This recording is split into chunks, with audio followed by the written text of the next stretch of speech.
EA Interviews, episode 110. Inspiration, transformation, success stories, and the imperfect action round. 7 days a week. Join Mario Ficini for today's Expert Authority Effect interview. Have you ever wanted to get more clients? What about on video? I know you've heard me talk about this, and I'm super excited. I'm super ecstatic. I met Nate earlier this year, and we were at a live event, and he was on stage. And he was one of my favorite presentations because, as you know, I tend to do stuff on video from time to time. And I know you've wanted to get clients on video. You've heard about Facebook Live. You've heard about YouTube. There's LinkedIn, Instagram video. Should I shoot like this? Should I shoot like that? What about this camera? What about that? There are so many questions. And I am super excited, as much as you are, to be learning today, as well as interviewing Mr. Nate Woodbury. He helps influencers build massive followings on YouTube to generate 7 figures in revenue. You heard all of that correctly. I'm not going to take any more time because I want to hear from him as much as you do. We're going to thank our sponsor, and then I'm going to bring up Mr. Nate Woodbury. Why every business needs a book, including yours. Would you like to save 5+ hours with every prospect, generate more leads, and profit in your business now? Visit businessbookchecklist.com and learn how you can implement this in your business today. Here he is, ladies and gentlemen, Mr. Nate Woodbury. Nate, how are you doing today? Having a great day. Yeah, excited to be on the show. I'm excited to have you here. Like I was saying in the intro, you were phenomenal on stage, and I want to learn and know what you know. What inspired you to get started with all of this? Why video? Why YouTube? Yeah, I kind of stumbled upon my strategy by accident. I started my company 9.5 years ago doing web design. And then I found that my clients had pretty websites that they were happy with, but they weren't really getting traffic. So then I created an SEO, search and optimization service. And now they started getting traffic, but yet the traffic wasn't buying anything. So then I just started to make a sales video for them so they could, promote something on their website and make a sale. Interesting side note is, even back then, I figured out how to use the iPhone 4S to make a great quality video. And my clients were like, hey, can you help me make videos like that? And I'm like, yeah, but I film on my iPhone. Anyway, so I over time just got better and better at it. And one of the strategies that we use to get our websites and web pages to rank on the top of Google is we'd create a how-to video. It would be on YouTube, and we'd put that YouTube video on the web page. We'd transcribe it so there'd be text on the page, and we'd make it look nice. We'd create infographics, link it to Pinterest. We'd write articles and do article marketing and other link building back to the page. So there's a lot of work, but we got these pages ranked on the top of Google. And then I noticed something. I noticed that the YouTube video itself over on YouTube was getting 50 times more views and traffic than the pages that were ranking on the top of Google. And I just love efficiency. I love results. And so right then I just decided, you know what, I need to shift my focus and just simplify it down to this YouTube strategy. And I've perfected it over the years. And so now we've got a lot of channels with a lot of momentum getting great results. I remember you were sharing some of them, and you're talking not just thousands of subscribers, not just tens of thousands, but hundreds of thousands of subscribers. How do you pull that off? Yeah, well, it takes time. It's a momentum building strategy. We know how to take advantage of YouTube search. So making videos on topics that people are searching for. So you're naturally going to pull in these people that are already searching for you and your expertise. And then we also know what the YouTube algorithm is looking for and how to create videos that YouTube will then promote. And it's really cool that YouTube will promote your videos, and you don't have to pay YouTube for that promotion because they actually pay you half of the ad revenue that they get. And so we actually get paid. That's a little piece of what we get paid, but it amounts to, at this point, it amounts to 5 figures monthly of ad revenue. But yet our videos are being promoted, which drive leads into our clients. Like my biggest channel is with my friend Chris Crone, and I have permission to share some pretty crazy numbers. That channel is up to 450,000 subscribers. We started it at 0. And how long ago? 4.5 years. 4.5 years ago, the first 2 years, we just did one video per week. And we took a summer off even because he just with travel schedule. But then just almost 2.5 years ago now, so 2 years after we launched, is when we went to 5 episodes a week. And anyway, it progressively grew from there. So revenue-wise, that channel is bringing in between $500,000 and $600,000 per month. In just 4.5 years. Because someone might be listening and going, well, that took a long time. But if you're listening to what Nate is saying, it sounds like it was exponential growth in years 2, 3, and 4. Because if you took a summer off and you're only doing one a week, it averages out 450,000 subscribers in 4.5 years. It's about 100,000 subscribers a year. Did you have 100,000 after 1 year? The first year, I should say specifically. In fact, 2 years of going mostly every week, we are up to 12,000 subscribers. We had lots of gradual growth. We had leads coming in, but when we decided to switch to 5 episodes a week, that's when the exponential growth really started to happen. And I mean, there's some strategies that we use, like there's a sequel technique where we knew that we had a good performing video. And so we created a sequel to that video, knowing that YouTube would promote it. That video has now brought in 5 million views. In 5 weeks, that caused our channel to grow from 80,000 subscribers to 160,000 subscribers. 5 weeks. We were excited about that. Obviously, that was pretty fun. You should be excited. That's huge. And I know people that, I'll be honest, myself, I would love to have 12,000 people on my channel right now, but I know the potential is there. And do you think that's what most people shy away from? They go, wow, 2-3 years and 5 times a week times that many, you're talking hundreds of videos. Do you think that's what shies most people away from it, is the actual work involved? Well, certainly. I think that applies to every platform, because there's ways that you can leverage Facebook and generate 7 figures of revenue. There's ways that you can leverage LinkedIn or, Instagram. I have a friend that definitely knows how to leverage Instagram. If you look at, we're up to over 900 videos that we've created on that channel with Chris Crone. Wow. It's a lot of work. So it is a lot of work, but look at the payoff. Definitely glad. Yeah, we love that payoff. Who would you say you're really helping, and how are you helping them? I mentioned influencers, and you mentioned Chris Crone. Who else are you working with, and what, like as a profile, who is someone that's a good candidate to apply for your coaching? Yeah, so I love working with people who have a message to share with the world. Typically, they have a business set up already that's profitable, and it's built around their expertise. So whether they offer coaching, or they're a public speaker, or they have courses that they sell online, those are the funnest people for me to work with, especially align that with when their purpose aligns with mine. Like they have a purpose to influence the world for good. It just lights me up, because then I can combine my expertise in helping them become a bigger influence. And that's where I get my fulfillment. So do you work primarily with authors, with coaches, public speakers? Is it weighted any more on one than the other? Mostly all of them are authors, but they would call themselves, coaches or speakers first. So it's probably of all the, I've got 13 clients, so it's not like I've got thousands of I guess I've got a lot more coaching clients, but as far as I produce 13 different YouTube channels, and they're probably an equal mix of coaches and speakers. Okay.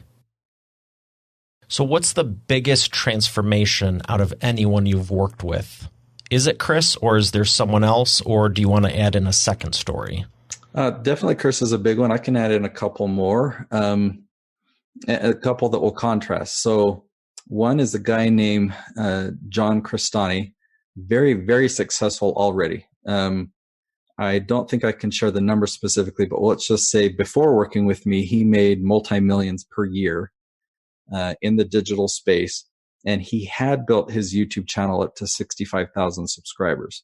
So he knew what he was doing to a degree on YouTube.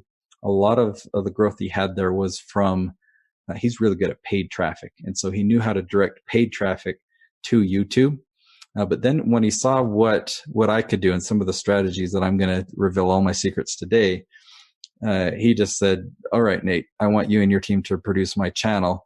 And in 8 months from launch, I believe that's how long we've been working now, we're up to 130,000 subscribers. He's getting in tons of leads. So it's just another revenue stream for him now is now coming from YouTube. And the cool thing is his ad revenue it's 150% of what he pays me.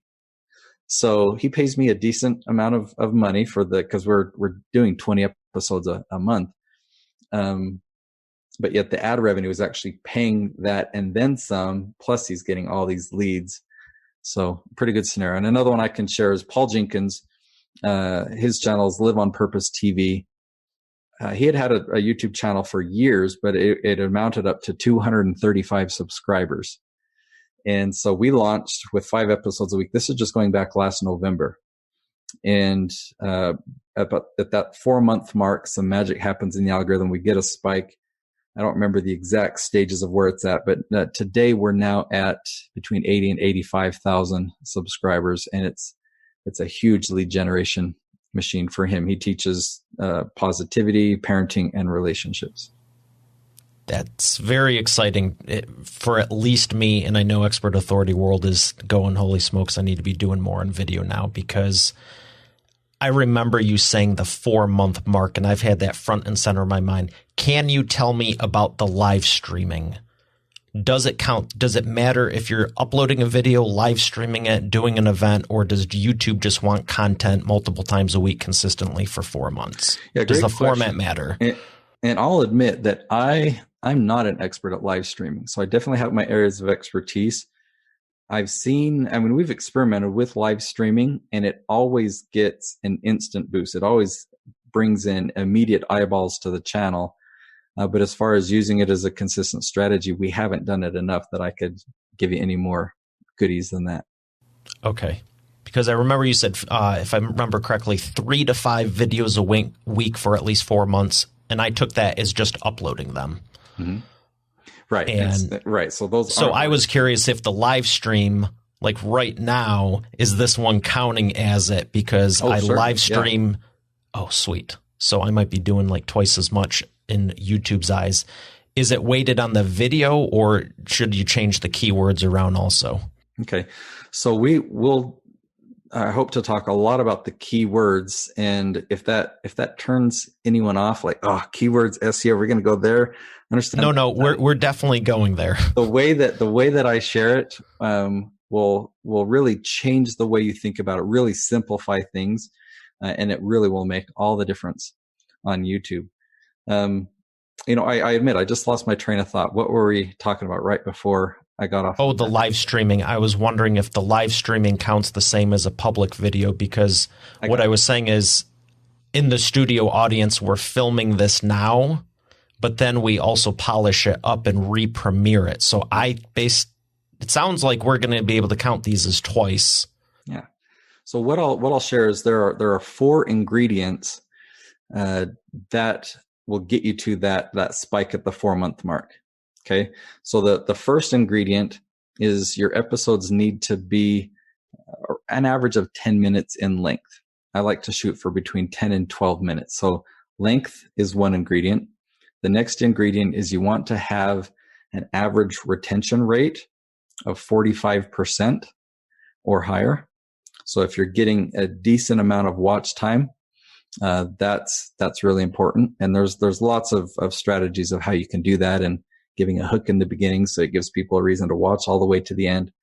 The keyword research strategy definitely plays into that, because people are finding exactly what they're searching for, and therefore they're likely to watch the whole video. So I mentioned I'm losing my train of thought here. I say this strategy all the time. Okay, so the 4 ingredients are you need 10 minutes in length. You need to post 5 videos a week. That's the other ingredient. 5 videos a week, and then have that good average view duration. And then the 4th ingredient is just sit there and wait for 4 months doing that consistently. And you'll have a spike. What happens is something in the YouTube algorithm waits that amount of time. They see it, that amount of consistency. And prior to then, you'll just have gradual, steady growth. And then you'll have a spike, which means YouTube is promoting you. They start to suggest you to new audiences and new viewers. And we're talking exponential, like you're going from maybe getting 500 views a day, and then all of a sudden you have a 10,000 spike with 10,000 views in a day. And that lasts several days. It brings in tons of subscribers in addition to those views. And then when the spike settles down, you're at an entirely new baseline. So instead of averaging 500 views a day, now you might be averaging 2,000 or 2,500 views a day. And so you're like, okay, now my channel just quintupled here. And a few weeks later, you have another spike. So it becomes really fun. That's exciting. I'm just smiling ear to ear here because so 4 months into it, now you have to stay consistent with it, right? You can't just stop doing it at months 5 and 6. Otherwise you lose it, correct? Right. And when we talk about 5 episodes per week, that is a lot. And all of the clients that I work with are busy, right? They have these businesses, a lot of times, 7-figure operations that they're running with dozens, if not more, of employees. So how can we do an episode every single day? Well, we film in bulk. So we actually will film 20 or more episodes in one day. It's a long day. It's 9 to 5. It's a marathon of a day. But then that gives us 4 weeks worth of content. So we just have to meet and have one filming day every 4 weeks. And of course, the editing happens behind the scenes, and getting everything ready, the thumbnail design. And then within YouTube, you can schedule a video at the date and the time that you want it to go live to the public. So you can, once we film, we can start working behind the scenes and getting everything else ready to go live. As far as the watch time, you said between 10 and 12 minutes, maybe up to 15 for the video. Mm-hmm. What if hypothetically the video was 30 to 35 minutes as an interview? Yeah, longer videos can certainly do well. We did some experiments actually just in the last few months. One of my clients said, well, I know that watch time is important, so I'm going to do several of my episodes longer like that. And when we looked at the average watch time on those videos, it was higher. I'm thinking, it was in the 9-minute range out of the 30 or so minutes of this video. And so a 9-minute watch time or average view duration, that is really high. And yet it wasn't one of the best performing videos. It was a good performing video, but the ones that were the best were actually videos in the 10 to 12 minute range that had an average view duration around 6.5 to 7.5 minutes. Because it's at that 45% threshold? I don't know how it plays in. I just know that's what I see. And so that's what we recommend doing. It's like, in my mind, if we can take the same amount of effort to make one video that's 30 minutes long, but yet we can split that up and package it into 3 different videos and get triple the results because we got 3 videos now instead of just one 30-minute one. Oh. That's kind of the approach there. Now, there's exceptions to every rule. I mean, interviews oftentimes go a lot longer than 10 or 12 minutes. And there's great, very successful channels. One that I love to watch is Ed Milet, Max Out with Ed Milet. And, his interviews can go longer. So I'm not shooting down the interview, strategy. And I'll share another thing to the point of, so the one video that I referenced earlier that we used that sequel technique on, I can give you some more details on that because go for it. The first video was under 6 minutes in length. It was shorter than our average. It was just a real exciting video in a lot of ways. The content that he was sharing, the title of the video is How to Invest in Your 20s. And so a lot of people in their 20s were just eating this video up. he was sitting on his pool table with the red felt. It was just kind of a cool scene, but he stood still the whole video, or he sat still. And we thought, okay, if this video has performed well on our channel, let's remake it. So we created a new version of that video, the same exact title, and we knew we were going to make it longer. And he had never used his car in any of his episodes before. He's like, I don't want to be that guy. But I convinced him. He drives a BMW i8, which has got the wing doors. And so I had him, leave and then turn around and come back. So he pulled into his street, pulled the car up, the wing door comes up, and he gets out, and I'm following him with the steady cam. We go into his house, and the cleaning lady's vacuuming, and he says, "Hey, cleaning lady." And same content, but it actually ended up being a 20-minute episode. We weren't planning on it being that long, but it was really good. People felt like you're taking me inside your home, and he went into his kitchen and got some ice water. And okay, so that video, when we launched it, the first 2 weeks did really, really well, higher than average of the other videos that we were posting. But then after 2 weeks, that video just took off. And that's actually that video and another video that we had a similar strategy on. Those two videos are what took the channel from 80,000 to 160,000 subscribers in that 5-week period. The point of the story, the reason I shared more detail on that is that was a 20-minute video, much longer than even what YouTube recommends. YouTube, when you look at their guidelines, they say the ideal length is between 7 and 16 minutes. And yet our number one performing video now is over 20 minutes long. So if it's longer, as long as it's exciting and really keeps people's attention, then it really helps. And if not, take the 45-minute interview and break it into 3 15-minute chunks. Yeah, definitely. I'll have to test that out. More work, but... That's a good segue to talk more about the keyword research, because the one thing that I wouldn't do if you take a 45-minute interview and break it into 3 videos is to have them all be the same title and just say part 1, part 2, part 3. Just because I got some examples in my mind. Who would have done anything like that? Everybody. So a friend of mine, Katie, she's an interior designer, and one of her, when we were doing a topic brainstorm, one of the kind of categories that she would make videos in, she says, well, I can talk about living room design. And we did some keyword research, and we found we found real specific phrases, questions that people are asking online, like how to design a living room with a corner fireplace, or how to design a living room with high ceilings, or how to design a living room with large windows. So let's say, this is just for an example purposes, but if you were to have a 45-minute video, we're talking all about the ins and outs of living room design. And then first you talked about with the corner fireplace, then later you talked about with large windows, and then with high ceilings. You could break that interview into 3 different episodes that have those 3 different titles. That would be a really good strategy, because those videos would be valuable and standalone on their own. And perhaps you even frame it that way when you're interviewing somebody. You could say, hey, I've got kind of 3 different directions I'm hoping to take this interview and turn this into 3 different videos. Maybe that's a strategy you could experiment with. So don't do part 1, 2, and 3, but if you say the story of and talk about behind the scenes, then part 2 is the nuts and bolts, then part 3 is whatever part 3 is. Just don't use the same keywords, or it needs to be unique enough. Yeah. Then you can reference the others when you get to the end of episode 1. You'd say, all right, in the next video that you definitely want to watch, just click up here. We go into this topic. So we'll see over in that episode. So then it connects them, and it gets more session watch time. It's interesting. I will be happy to share the stats with you once we get them all in, because this is very curious to me.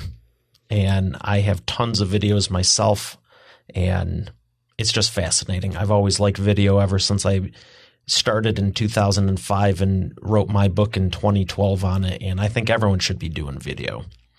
So why do you think most people, not most people, I don't want to pigeonhole everyone, because I'm happy to say I've recruited some people to start doing video, but what do you think is a preconceived notion that might slow down someone from starting it because they're all going to do it eventually. Well, I think about it for myself and others that I see, that there's so many different opportunities, so many different social media channels and things that we're supposed to be doing.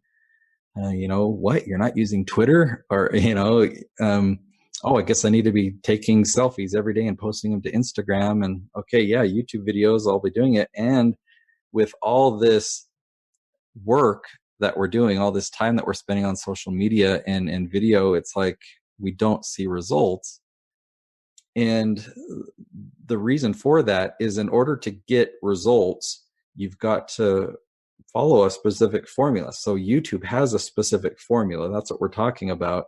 If you were to follow that same formula, but use it on Facebook, you wouldn't get the same results, or use that on LinkedIn, you wouldn't get the same results. And for example, YouTube is all video. If I were to take those videos and start just posting them 5 days a week to LinkedIn, by the way, LinkedIn limits, they only have a maximum of 10 minutes per video or per post. But, videos do okay on LinkedIn, but if all you post is videos, it doesn't really work so well. You've got to have a mixture of articles. You've got to go into other people's posts and comment and actually get social there. LinkedIn has a scoring system that ranks you in different categories to get a high social selling index. And when you have a higher social selling index, that's when more people are going to see your content. So because each platform has a different formula or a different strategy to actually get results on that platform, no one's getting results because I just got to create content and spam it out everywhere. And people don't really like spam so much. They don't? I thought it took off in popularity when they started it with email and junk mail. Exactly. So what should people look for if they're looking to start their YouTube channel? They're watching you right now. They're listening to you right now going, all right, I need to be doing this. Nate knows his stuff. What are some of the first things they should expect to get started with, and how soon? We talked about the 4 months. It's going to take at least 4 months to see the spike. How long should they have for reasonable expectation to seeing some profit from it, some new leads? Is it 5 or 6 months? Is it 9 or 12? All right. You can expect a year from launch to have a quite profitable campaign, something that you'll fully understand. You'll know what the future looks like. You'll be able to predict it, and you'll be smiling. But I'll share with you also that what I can share right now will allow you to get results today. And the results aren't going to be money today, but you'll start to see numbers and views and comments, and you'll start to see how it's working. So you'll have clarity on that future. So let me just kind of use that tree analogy. I like to think of a tree because we all have areas of expertise, and a tree has a broad trunk that goes out into branches, that goes out into thin limbs, out to leaves. And we tend to make videos around our broad topic or different branches or categories. And you'll actually get way better results, way better traction, and people will watch your videos all the way to the end when you make videos that are way more specific. So on the leaves of the tree. So the example that I shared earlier of, hey, I could easily make a video on how to design a living room. That might be a category. How to design a kitchen would be another branch or another category. How to design the bathroom. But if I do the keyword research and find the actual questions that people are searching for, those are the leaves. So how to design a living room with a corner fireplace. Here's what happens. That phrase doesn't get hundreds of searches every month. I believe it's around 40. I'm mixing up a couple. It might be 70. It might be 40. But we'll even go with the higher number. Let's say it's 70 searches per month, people typing in that exact phrase. So I post the video, and then over the course of the month, some of those people who typed in that search will find my video, but they'll watch it all the way to the end because it's exactly what they're searching for. It's applicable to them. And the YouTube algorithm sees that and says, wow, this is a great performing video. Let's find more people like this that we can suggest this video to. And so YouTube starts to become the promoter of your videos. And so because we're going so specific, chances are that there's no other video on YouTube with that exact title. If you do a search, how to design a living room with a corner fireplace, you post that video on YouTube, you rank number 1 on YouTube that same day for that. So you start to get results. You're starting to get views. And even in the beginning, when I say, yeah, it's going to take a year for it to really to become profitable, I mean, even just within a month to know that, hey, I'm getting hundreds of views on my channel each month. That's pretty cool, and then you start to get several hundreds of views each month and then thousands of views. And, we're Chris Crona's at right now, he's averaging about 30,000 views a day. Paul Jenkins is averaging about 12,000 views per day. It's pretty cool. Those are some pretty nice numbers. And the key word is per day. And what I tell a lot of people when they're asking about podcasting or they're talking about videos and stuff, it's like, well, you can also do public speaking, which I enjoy, you enjoy, and we do that. But think of all those people sitting in a room. They're not just numbers. They're not just subscribers. They're not just listeners. They're not just watchers, whatever you want to call it, leads. They're real people you're affecting and changing their lives. 12,000 a day, 60,000 a day. A lot of people equate advertising to the Super Bowl and they're like, oh, if I could just get on there. It's one day a year. And it's cluttered and it's not, no one's really in a buying mood. They're in a relaxing mood. And you have this resource at your disposal every single day when people do want to buy. So what have you found once you start building those numbers up? First is the 4-month spike. You said there's a second spike. How many spikes are there? Is it every 2 months after, every 4 months after for the next 2-3 years? And what are you finding people are doing for clicking the links in the description? What ratios are you seeing on conversion rates of people actually buying stuff or at least going to a landing page and opting in? Yeah, it's a great question. The first spike is the one that's the easiest to predict. I don't know why, but it happens at the 4-month mark. And then after that, it's there's a lot more opportunity.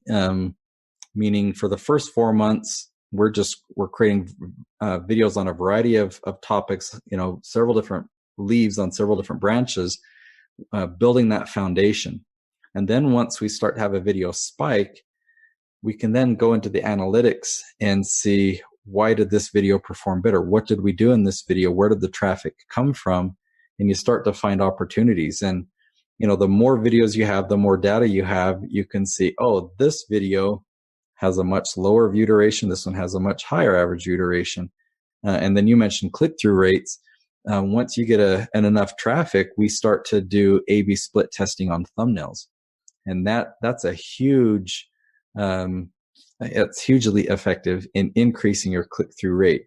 So we do our best to design a thumbnail that works from the beginning. And we might put it up, and depending on the number of impressions it gets, we might average, say, 4% click-through rate. That would be okay. And then if we can say, okay, this video's got a high average view duration, but we're only at a 4% click-through rate. Imagine if we can get that click-through rate up to 8. And so we'll make some tweaks and we'll do an A/B test where it will send half the traffic to one, half the traffic to the other, and see. And, we might get it up to a 6. Like, okay, definitely. Okay. So we made a huge improvement. Now we're getting more views, more minutes watched per impression is some stats that you see. And you can continue to tweak that as much as you want. So some of our thumbnails now are getting as high as a 10% click-through rate. And so it's just opportunities like that where you have some are huge spikes, some are small spikes, but you can even take advantage of the small spikes and just find opportunities. And so everything just builds on each other. And what's really fun is you then look back over time and you go back, okay, remember that date that we had our first spike? And the thing is teeny compared to the type of spikes you're having now. It's fun. I really think that YouTube has done a great job of really showing us and giving us all the data that we need to know how to succeed and how to grow the channel more and more. Well, I appreciate you for sharing that because the thumbnails are so vitally important, whether it's a web page, YouTube, and it's what you're sharing. It kind of reminds me of what I've told people with ads, paid advertising, whether it's Facebook, LinkedIn, YouTube, whatever the case may be. If someone doesn't click on that ad, it doesn't matter how cool your funnel is and everything. But whether you're doing paid ads or not, it sounds like you put a lot of time into making sure you have the right thumbnails just on the video. And explain that in a little bit more detail as to why the thumbnail is so important on YouTube. Because, I mean, wouldn't anyone just click on a video to watch it because you put it up there? Mm-hmm. I mean, you took the time to upload it. Yeah, so the way that YouTube, because there are 60,000 minutes of video, 60,000 hours of video uploaded every minute. And that's an astronomical number. So there's so much content being uploaded to YouTube every minute. Why should they choose my video? Why should they choose your video? And so YouTube puts up a whole menu of images. It's like, well, here's an image and here's a title. Do you want to watch this one, this one, this one, this one, or this one? And so they've got this whole menu of videos in front of them. Once they finish watching a video, a whole nother menu comes. Okay, what do you want to watch next? And so if you have a boring thumbnail versus a thumbnail that's like, oh, what is this one about? It creates a lot of curiosity. Something that creates curiosity, people are going to have a much higher likelihood of clicking on it. Yeah, you can have an amazing video, but if you don't have a very good thumbnail, you're not going to get a lot of people to click on it. Well, I appreciate the insight on that, because I think it's great you can do custom thumbnails on there, and unfortunately, most people don't take advantage of it. So, Expert Authority World, if you want to do it right, listen to Nate. Have some good artwork on top of the good video. Nate, I got one question for you before the imperfect action round. I call this the Expert Authority roller coaster, because if anyone thinks building business is just an upward hill and nothing ever goes wrong, they're sadly mistaken. Would you agree? Oh, totally. I've had my business for 9.5 years, and the first 8 years is definitely a financial roller coaster.